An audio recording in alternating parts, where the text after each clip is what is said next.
Hi. Welcome along. Yeah, welcome to Yoga to Transform.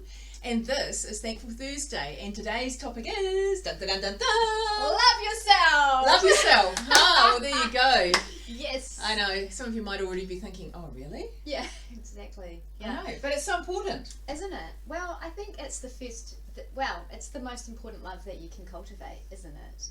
And so often we're seeking love outside of ourselves to fill that void of love inside of ourselves. Hey. Yeah, and there's so many reasons that we start not feeling in love with ourselves. Yeah. You know, from when we were a kid, and maybe, I don't know, I can remember back to, you know, things I did wrong and I thought I must have been a bad person. Yeah. So you kind of stop thinking about the fact that you just did something bad. Yeah. Because that's the difference, isn't it? Yeah, exactly. There's the doing of something bad, and then there's the being bad.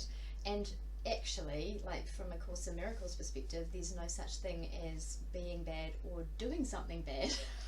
Right. Yeah, it's just what it is. Yeah, exactly. Okay. Yeah. So, which is quite freeing, right? Because there's this, all I have to do is remember to love myself and forgive. Yeah. Yeah, so forgiveness is a big part, really, isn't it? It's a huge part. Yeah. Yeah. That idea, though, I do have to come back to that idea of there is only what it is. Yeah. Yeah. Because otherwise, because we've got all those memories. And, you know, sometimes you can think back and you didn't say the right thing, or you didn't, you know, help the person when you should have, or whatever it was. You've got all these memories, but they're not really real, are they? No, and actually there's a huge amount of research around memories in terms of like they are not real. Like we construct our memories just as much as we can construct our future. So we are, when we look back, half of the memories that you think happened may not have happened in the way that you thought that they happened. Yeah. So, you ever been on holiday with your siblings, you know? Lots of times, you know, or even going away with other friends, and you think back and you talk about the things that you remember. Yeah. And I remember how, you know, it was rainy that day and so we couldn't do so and so. And the people you go away with might say, oh, I don't remember that, I thought we did it. Yeah. It happens all the time in my family. I'm like, I have no idea. I do not remember that happening at all. But anyway, that's another story. Yes. So I suppose that's getting back to the self-love thing, is that we're constructing all those things in our head and we're carrying them around like a suitcase or a trolley or something really big. We're carrying all these things around. Horse trailer. And they might not actually be even true. No, not at all. Yeah. And that's, I think, I remember when I was going through my first time through A Course in Miracles, which the workbook, and I had this aha moment of the child. As a child, we make all these interpretations of who we are based on the adult's behaviour around us. Okay. And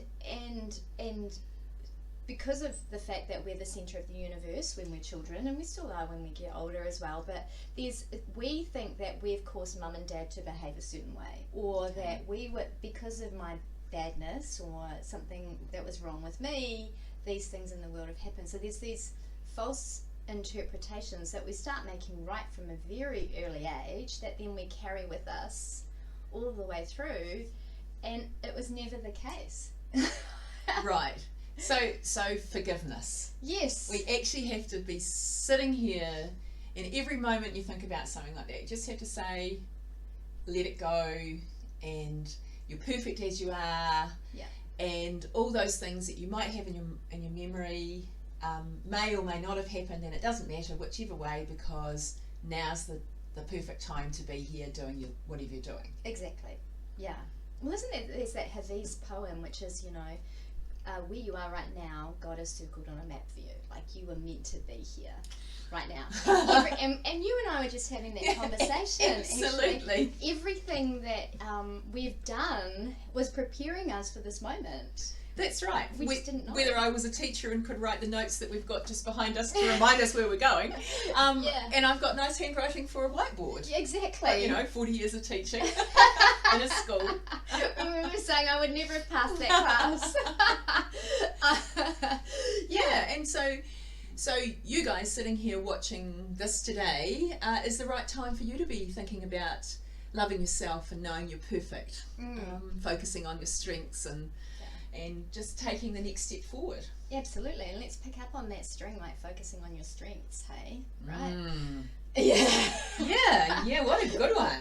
No, because, and that's a huge part of the self-love equation, because I don't know, but most people I know focus on what's not right, what they need to improve. Like, you look in the mirror and instead of seeing the beautiful, resonant human being like shining back at you, it's like, oh my gosh, there goes that pimple, or there's another wrinkle, or oh dear, I've got a grey hair, whatever it might be. Yeah. And it's all a distraction that's pulling you away from this centeredness of just knowing that actually those wrinkles and those pimples and those grey hairs are perfect because you are. Yeah, and if you didn't do something, or you did do something, or whatever, let all that go as well. Yeah. It reminds me of some of the work that I did around positive psychology, because you can do a survey about your character strengths, and I love it because we all have character strengths. We all have all 20 of them, and all that happens is that when you do the survey, it's not like, oh, you know, you've got to improve number 20 and number 19, whatever. It just says focus on your top 5. Use them as your signature strengths, and if there's something that you feel like you want to improve on in your next step, use those strengths to help you with some of the others. So it's already saying you're perfect. You've got all of the character strengths you need, Totally. and you've got some that you go to and that you're really strong in. Use those. Exactly, and there's no need to change that, because I need you to be really strong in the things that you're really strong in, and I need someone else to be really strong in 5 other things to make this work. That's right, because if, we always, it's that old chestnut, if we were all the same, what a boring world it would be. Totally, what would be? But we'd be robots. Where nothing would happen, would it? No, well, yeah, because we'd be happy with what was going on because it was what suited us, and we wouldn't go any further, and can't even really imagine it. So vanilla. Yeah, vanilla. If you want to check that out, it's VIA is the name of the character strengths survey, if you want to have a look at it online. Yeah. That's so cool. But it's interesting in terms of just that, giving yourself permission to be authentically who you are. And because I also remember, like as a child, our parents, I'm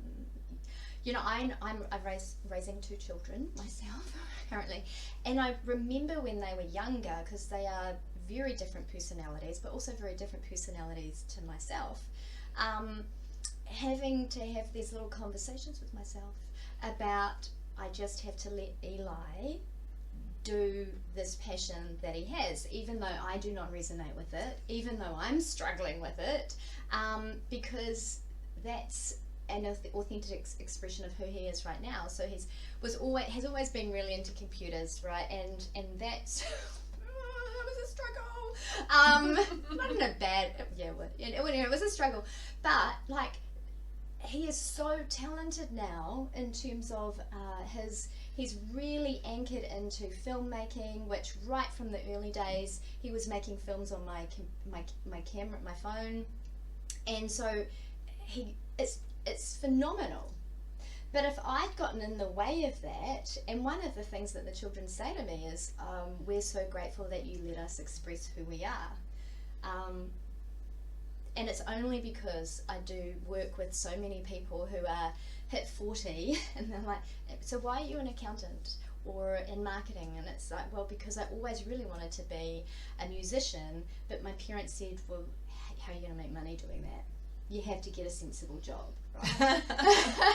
yeah, that's right. So we're not really, well, I mean, we're both looking at stepping into other things that we're, working with you guys, being thankful for the opportunity that we've got other jobs that are supporting us at the moment to do this. And we're trying to be more and more authentic for ourselves, aren't we? Showing up for you guys, showing up for each other. Yeah. What's your journey into authenticity been like? Like, have you had a journey into authenticity? Like, or have you always just been this sparkly, bright, gorgeous human being? So teaching, it was a passion of mine from the beginning. And I certainly have had to do a lot of work around self-love, actually. I always imagined myself a fat kid, and struggled with my weight and dieted, and just never really happy in my own skin. So probably I've sort of been on this path of learning more about myself and learning how to express myself fully. And I've always moved around a lot in my teaching job, so I've had the opportunity to sort of put myself in different settings. I was just talking about a job where I actually was a field trip teacher, but we didn't take kids with us. We were doing filming, so I sort of have that in my background. Yeah. So I have always tried to step into something new and try and be more me. It's just been a continual process for me. I suppose I've been lucky enough to find the next thing. What is the next thing? Yeah. And be open to it. And although I've been a teacher, I've been able to step into different roles, and now sort of left school behind and stepped into the role of yoga teacher and working with you guys in a teaching, building our community together kind of a role. What about for you? That didn't sound too good, did it? No. Oh, no, exactly. How long have we got? Okay. Better get your tupper teas ready. No, I'm joking. But it's really interesting in terms of like connecting the dots looking back, because I remember probably about 20, like making this promise to myself about being honest and authentic about who I was. That was pretty out there at 20. I certainly wasn't doing that at 20. Well, I think I to be honest, I was in so much pain. I needed something, right? So making that commitment, what I realized through that whole process was, oh my gosh, how much of a lie I was really living, like how dishonest, and how I wasn't really authentically expressing my innate passions and all of that stuff. So I think if you knew me at 20 and now you know me like 20 something years later, it would be, people wouldn't recognize it. And actually some people come up to me and think I'm my younger sister, Oh, okay. Because of the huge, and it's interesting because I always have admired my younger sister. So I had also, I remember saying I want to be more like my sisters when I grow up, because they were far like more themselves, yeah. And I think that's the oldest child thing, right? There's this taking on of responsibility, and I have to be a certain way, and I have to I so get that. Yeah. The oldest siblings out there, you take on the responsibility of the family almost, don't you? Yes. And also too, I think that a lot of my journey was about like trying to fix all. I thought I was an innately flawed human being, and there was something incredibly wrong with me, right? So to go from feeling and believing that, because it wasn't, that was my belief system, to then get to a point where it's like, excuse my language, frick, I'm awesome. Like seriously, 20 years of work, and not just like gentle, like I'm gonna put my toes in and then take some time off and put my toes in, like full on, splashed right in there.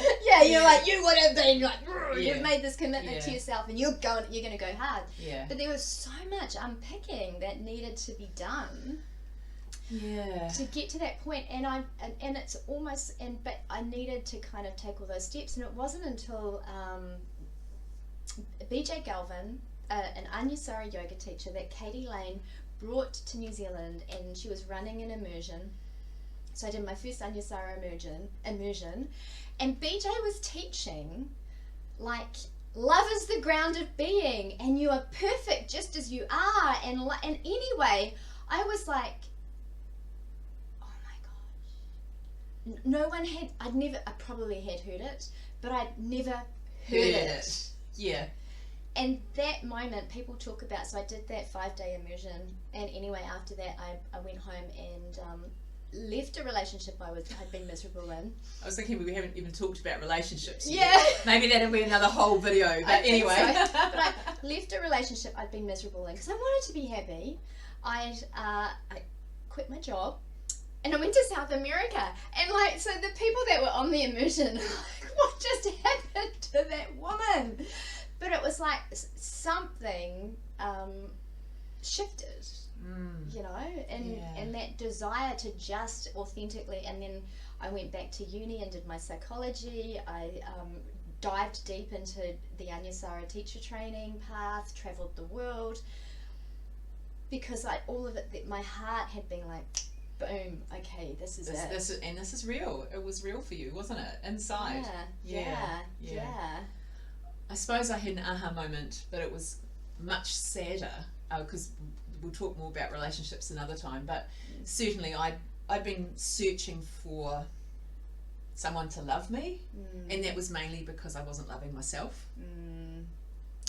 And really my aha moment to get out of that cycle was actually when my sister passed away, which was shockingly terrible. Heartbreaking. Yeah, absolutely heartbreaking.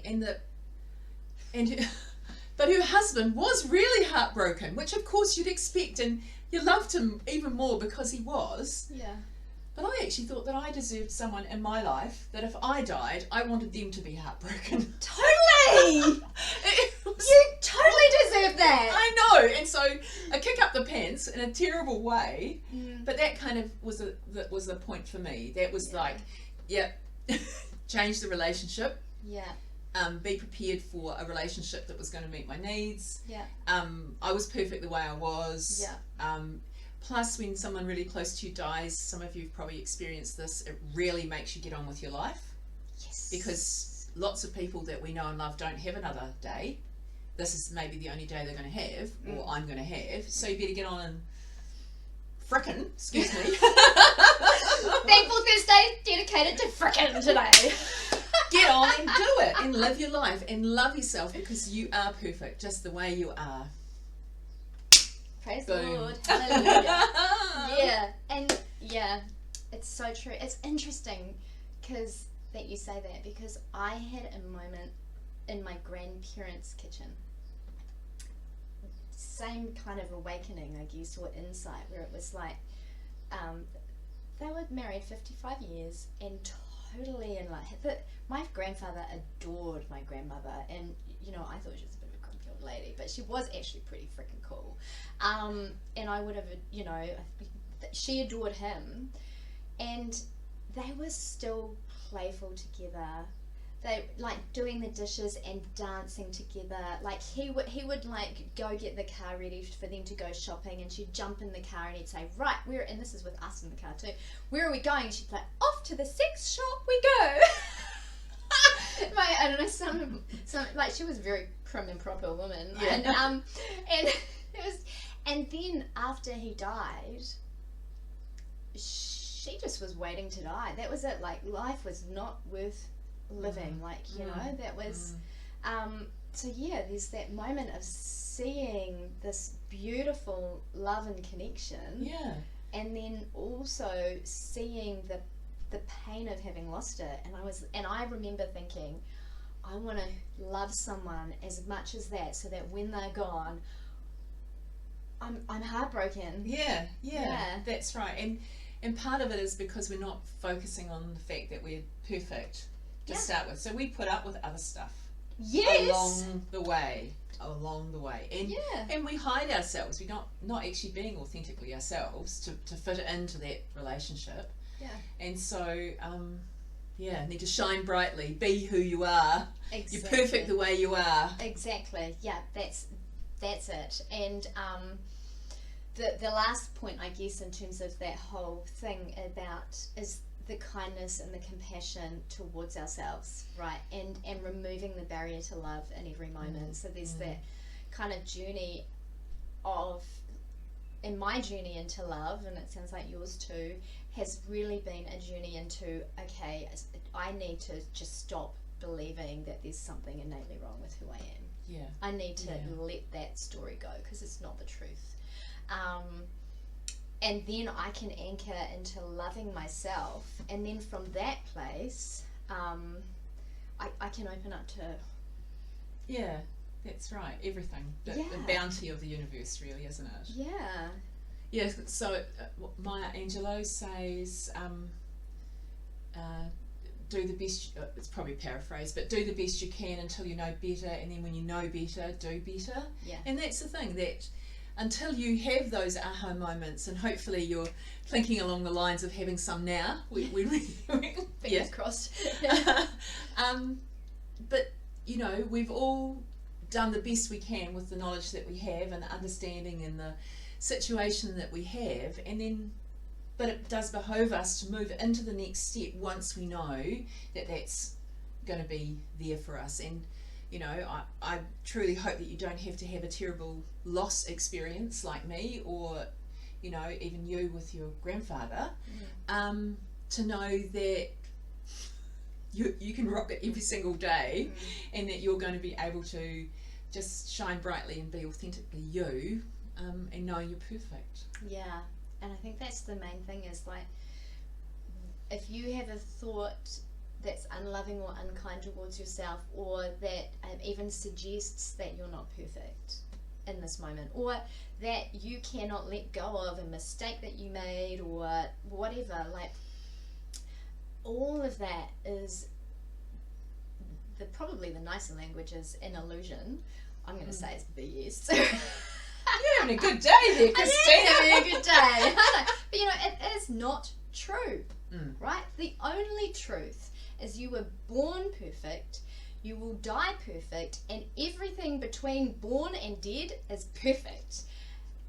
And love that about who you are, because we need you to authentically show up as yourself. Yeah? Indeed. Indeed. Go forth and love yourself. Have a great Thursday. Namaste. Namaste.